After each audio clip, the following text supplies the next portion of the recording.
Bienvenue à tous, bonsoir, Maghreb Orient Express, sans tabou, sans frontières. Ce soir, de la Tunisie à l'Égypte en passant par la Palestine et Israël, MOE donne la parole à des personnalités qui n'ont pas peur de repousser les limites dans leur vie ou dans leur création. Avec nous ce soir, Aïcha Mbarek, bienvenue à vous. Vous êtes chorégraphe, cofondatrice de la compagnie Shatha qui présente mardi et mercredi Harbga, jeu de pouvoir. C'est au Théâtre National de Chaillot à Paris à l'occasion du festival sur les frontières. Sophie Zarifian, merci d'être avec nous. Vous êtes réalisatrice, co-auteure du documentaire Le Printemps d'Anna qui nous emmènera en Égypte, film présenté en avant-première au 8e panorama des cinémas du Maghreb et du Moyen-Orient. C'est à Saint-Denis près de Paris.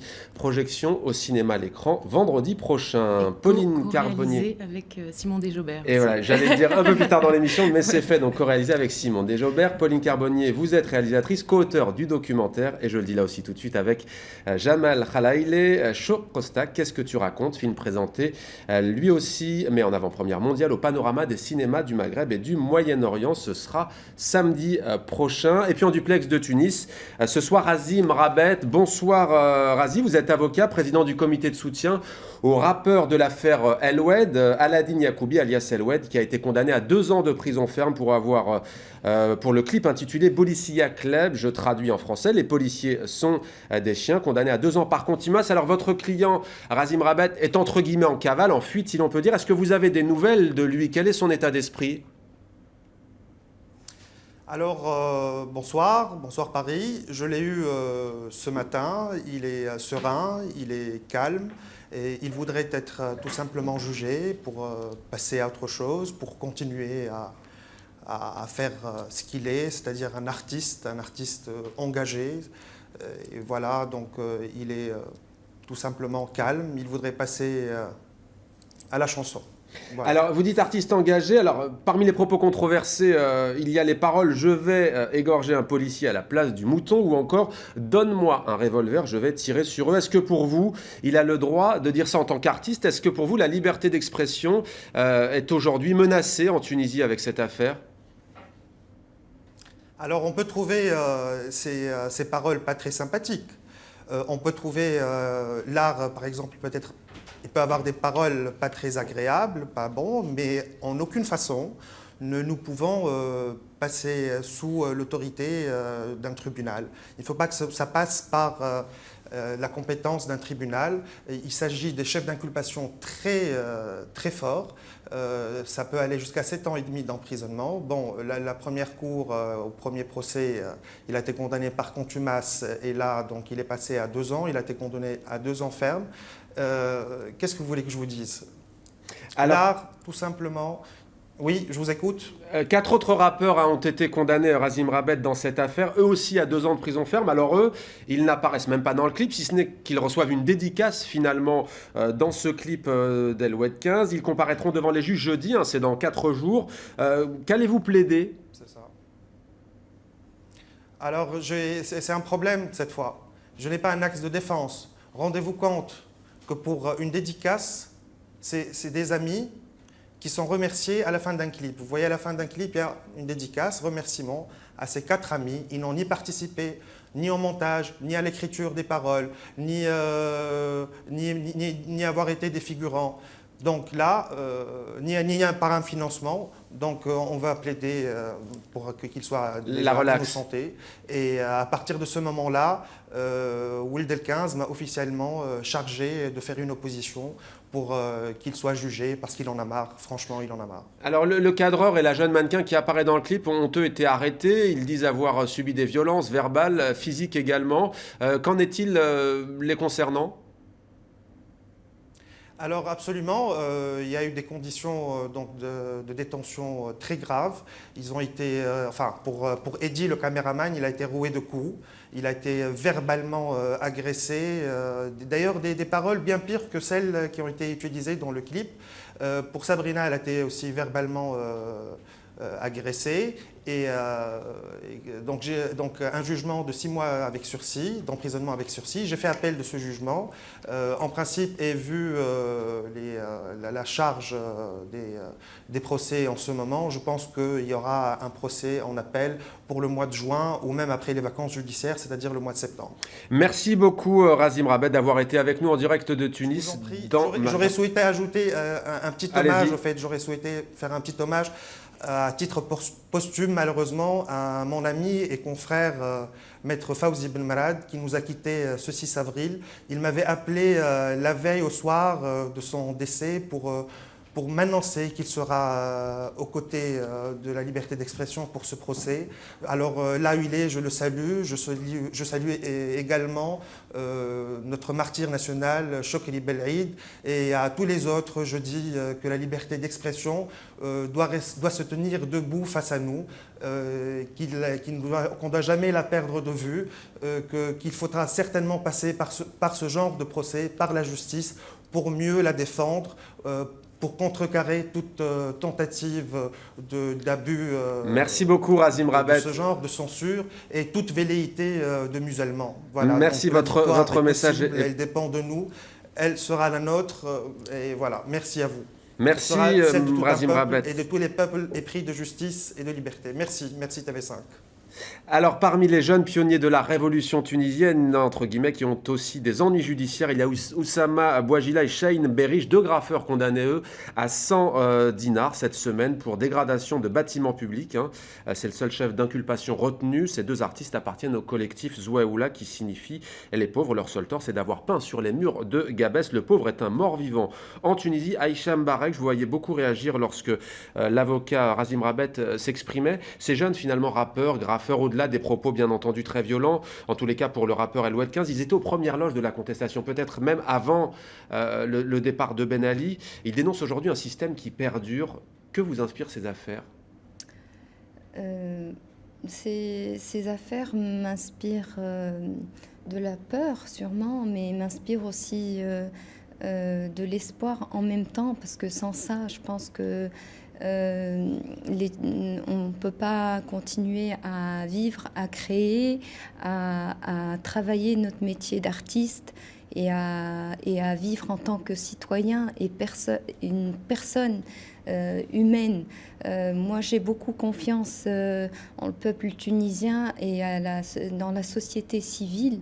Et aussi, vraiment, on a gagné beaucoup de confiance dans la justice qui comme le disait l'avocat, c'est le seul moyen maintenant de changer les choses, que les choses se font d'une manière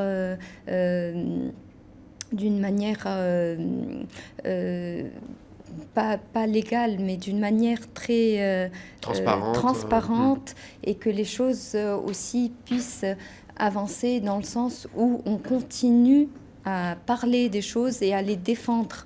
Et ça, ce principe-là, je pense, sans cet axe-là, je pense on n'avancera pas. Et c'est notre seul espoir, c'est de continuer à parler et à dire les choses. Alors, Harbga, jeu de pouvoir, c'est donc le titre de votre spectacle au Théâtre National de Chaillot à Paris. Extrait.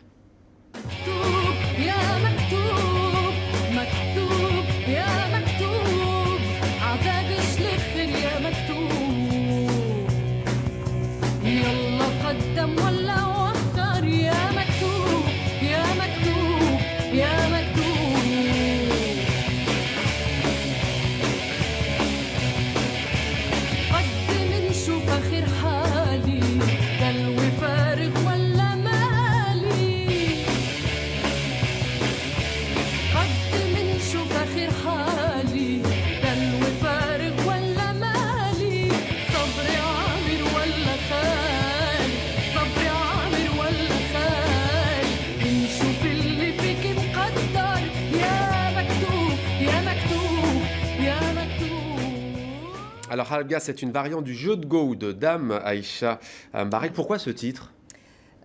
Pourquoi ce titre ? C'est le jeu et le principe du jeu qui nous a inspirés avec Hafiz.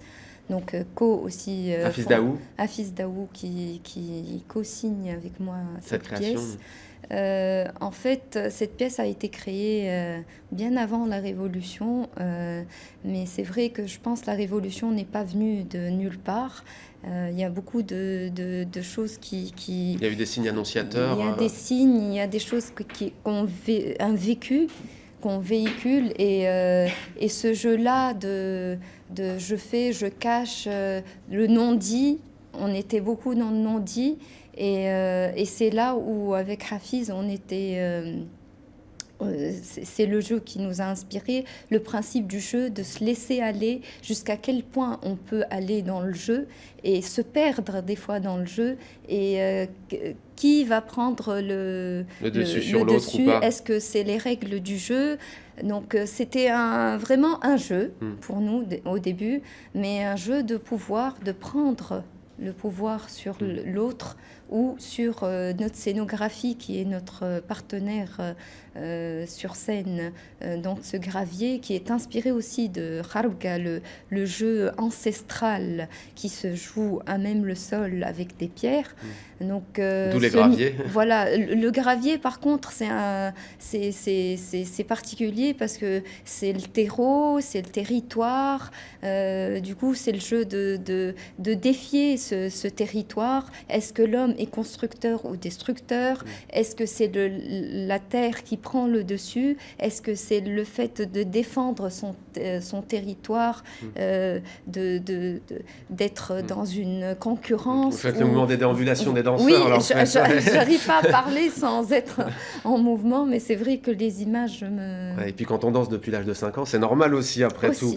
Sophie Zarifian, vous avez filmé avec Simon Desjobert, j'avais bien l'intention de le dire, donc la jeune Anna a 18 ans. Alors en fait, nous sommes quelques jours seulement après le départ d'Hosni Moubarak. Cette jeune fille, elle a participé activement au soulèvement populaire et puis elle se questionne à ce moment-là sur l'avenir de son pays, sur elle-même aussi. Les discussions, vous allez le voir, sont parfois très passionnées.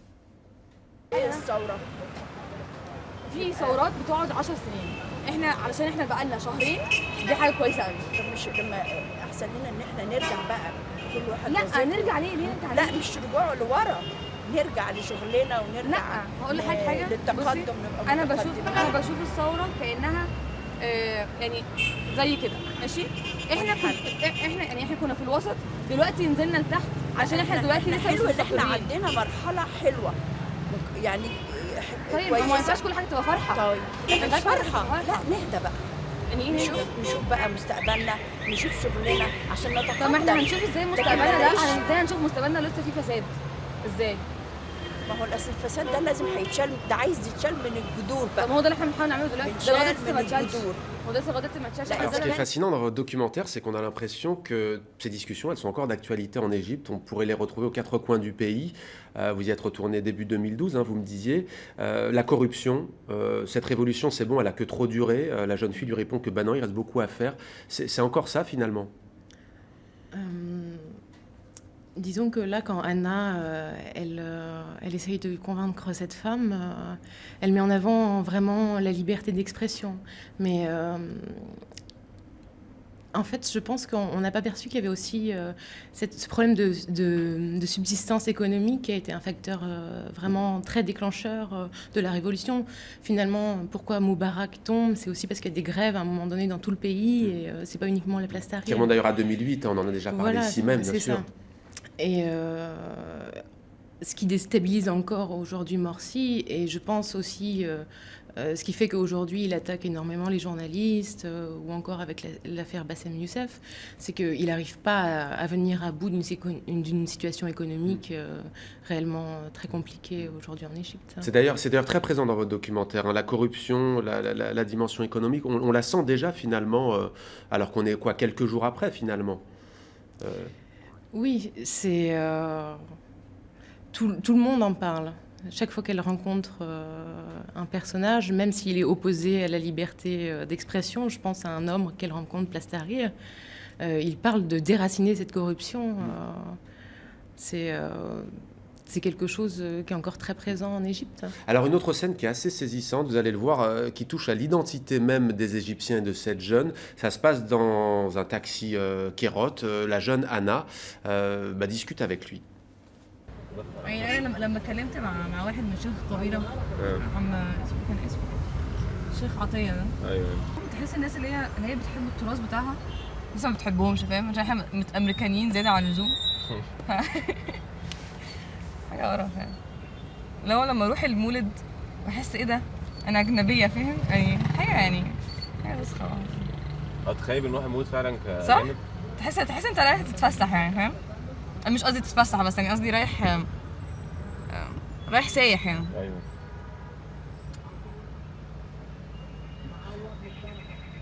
دي مشكله، دي بقى دي اكبر مشكله.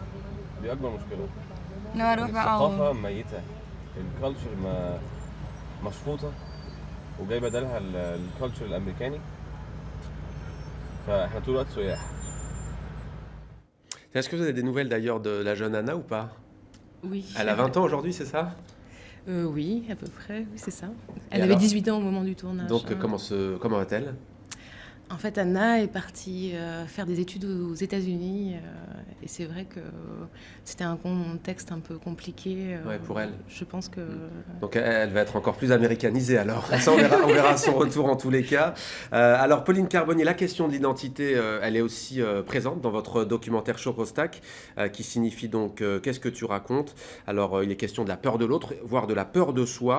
C'est en fait Jamel Khalaïl, avec qui vous avez travaillé, qui est un Palestinien d'Israël. Il appartient à cette communauté qu'on appelle aussi les Arabes israéliens, voire les Palestiniens de l'intérieur ou les réfugiés de l'intérieur qui sont restés en 1948 lors de la création de l'État d'Israël. Alors il va à la rencontre de 5 jeunes Israéliens, parmi eux des colons. Ils n'ont pas tout à fait le même horizon politique, le même avis politique. On regarde un premier extrait. שנכנסנו להם בחיים, כאילו, תשמע, אני חושב שהסיפור נגיד זה לא 67, הסיפור זה 48, שאתה נכנס ואתה מעיף אנשים ואתה רוצה לחיות פה. אז ברגע שנכנסת להם בחיים, אז כבר התחיל הבלגן. כי תשמע, אני גם אישית, סבא וסבתא שלי באים מאירופה. אני לא מזרח תיכוני במקור, כאילו. והתרבות שלי מאוד שונה, איך שאני רגיל לחיות, אז כאילו תרבויות שונות. רק שפה אני פתאום כופה את עצמי, כאילו אתה יודע, ישראלים יכולים לנסות ללמוד ערבית בבית ספר, אם יש להם הזדמנות, אבל ערבים ישראלים ופלסטינים יודעים עברית פשוט כי הם צריכים את זה בשביל לעבוד, אין להם ברירה אלא לדעתי. אז כאילו, אני מרגיש שזה פלישה, כאילו, ואני רוצה לסדר את זה כדי שיהיה להם לא לעשות עוד נזק, כאילו, בסיפור הזה. Alors, comment les jeunes Israéliens s'approprient-ils leur histoire? C'est ce que vous avez voulu chercher savoir, Pauline Carbonnier, au départ, avec Jamel Khalaïl. Oui, en fait, l'idée, c'était surtout d'aller interroger, que Jamal aille, en tant que Palestinien, aille interroger des jeunes d'idéologies différentes, à savoir soit antisionistes ou soit libérales, juifs libérales, et colons vivant dans les territoires.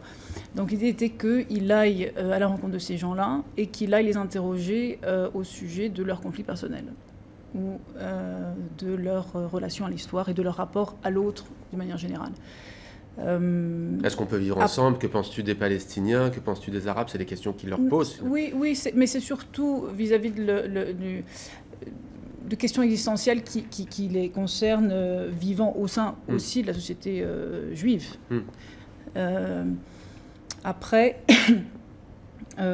Après, l'idée, effectivement, c'était d'aller les rencontrer parce qu'ils ont été choisis au hasard. C'est-à-dire que ce sont des gens qu'on a rencontrés, qu'on a ailés un peu au hasard. Vous les avez bien choisis.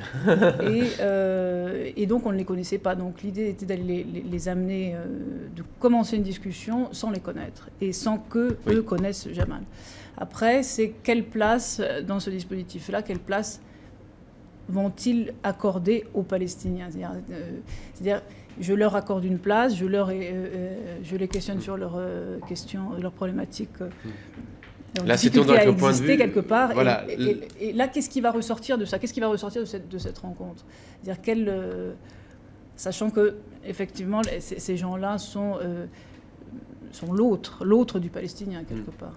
Alors là, c'était le point de vue plutôt libéral, hein, vous l'avez dit, voire antisioniste, de ce jeune Israélien. On va écouter maintenant un point de vue diamétralement opposé, celui d'un jeune colon. ועכשיו יש לנו פה ערבים שרוצים גם לחיות איתנו. לנו זה קצת קשה, כי אני חושב שיש כל כך הרבה מדינות בעולם הזה שההרגשה שלי לפחות זה שהעם הזה הוא עם שנושא דגל של חרב, ושהוא רוצה להשמיד אותי איפשהו. אני לא מספיק מכיר בכתובים, אבל אני חושב שיש שם עניין של להשמיד את עם ישראל. ולכן זה נראה לי קצת לא הגיוני ולא פייר לנו, שגם במקום הקטן שלנו אנחנו לא יכולים לחיות אחרי הרבה שנים של ציפייה. Alors, la question que je me suis posée, que des téléspectateurs doivent se poser, comment Jamal Khalaileh, qui est donc palestinien, arabe israélien, qui est un citoyen d'Israël, comment est-ce qu'il en est ressorti de ces entretiens? Est-ce qu'il était déprimé? Est-ce qu'il était encouragé? Je crois que la question, elle se pose surtout vis-à-vis de ces gens-là, à savoir comment, parce que Jamal les connaît très très bien quelque part. C'est-à-dire comme il a grandi en Israël, donc avec les mœurs culturelles. Il s'y attendait finalement à ces propos. Non, pas forcément. Non, pas forcément. Pas forcément. Mais par contre, je sais que de la part des colons ou de la part, ils se sont sentis comme libérés, parce que c'était la première fois qu'un Arabe faisait la démarche d'aller les questionner sur qui tu es, quelle est ta relation, comment... Ouais, il y a des scènes parfois curieuses. On a aussi une jeune qui est une colon et qui dit moi je suis prête à connaître l'islam. C'est aussi une religion qui me fascine. Voilà. Elle dit même d'ailleurs je me retrouve avec eux dans certains points. Je n'aime pas quand une fille arabe est mal habillée. Elle dit là c'est le point de vue plutôt qui unit les religieux entre guillemets on va dire. C'est ça, oui. Alors cette question, comment faire une place à l'autre sans renoncer à exister, finalement elle se pose partout, j'allais dire en Méditerranée, voire au-delà. Aujourd'hui elle vous évoque quelque chose, en Tunisie ça existe, on a eu des débats quand même très durs, laïcs, religieux, progressistes, conservateurs, c'est une question qui a pris beaucoup de place dans le débat. Je pense qu'on réalise en Tunisie qu'il y a de la place pour tout le monde, mais maintenant c'est vrai qu'il y a un cadre... général dans lequel aussi tout le monde doit exister. Et ce cadre-là, je pense qu'après une révolution, il y en a déjà, l'histoire a déjà été marquée par d'autres révolutions de d'autres peuples. Je pense que c'est des années, c'est peut-être... pour moi, c'est peut-être une génération. C'est ce que dit la jeune Anna d'ailleurs dans le documentaire de Sophie Zarakian. Elle dit il y a des révolutions qui durent 10 ans, voire beaucoup plus. À un moment, elle le dit. Alors, dernière question à toutes les trois. Que peut apporter, d'abord peut-être le documentaire à toutes les deux, que peut apporter le documentaire de plus que ce qu'on entend tous les jours dans les médias classiques, ce qu'on appelle le news?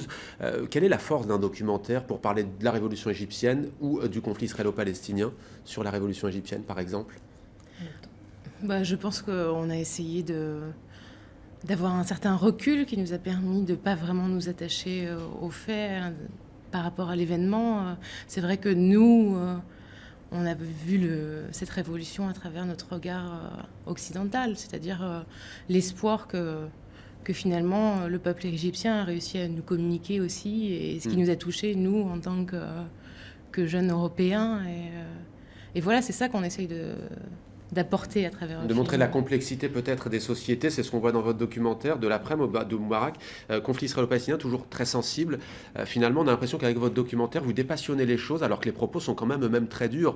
Je ne dis pas que ça ne va pas faire réagir. La force du documentaire, quelle est-elle selon vous, Pauline Carbonnier? Je dirais juste d'une manière générale, et pas seulement, ça s'applique pas seulement au documentaire pour le conflit israélo-palestinien.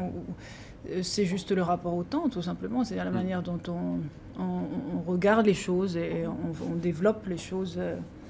Et voilà. Alors, dernière question, donc la danse, la chorégraphie, que peuvent-elles apporter?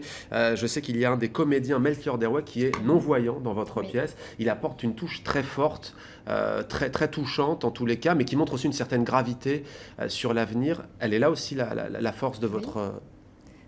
Oui, sa présence et le fait qu'il soit non-voyant, pour moi, c'est une personnalité, comme toutes les personnalités qui peuvent exister. Mais c'est vrai que ça nous laisse alerte. Et voilà. Il ressent les choses différemment. Donc, il ressent les choses différemment et il met une tension, mais positive, et ça installe un rapport au corps par rapport aux 5 interprètes qui sont avec lui sur scène, qui est très réaliste, par rapport à la vie courante aussi. Merci beaucoup Aïcha Merci de Marek votre d'avoir été invitation. avec nous. Merci Sophie Zarifian. Merci beaucoup Pauline Carbonnier. On se retrouve quant à nous dimanche prochain. Merci à vous qui nous suivez désormais chaque dimanche sur TV5 Monde. N'hésitez pas à réagir, vos commentaires, vos réactions sur les réseaux sociaux de Maghreb Orient Express. À très vite sur TV5 Monde.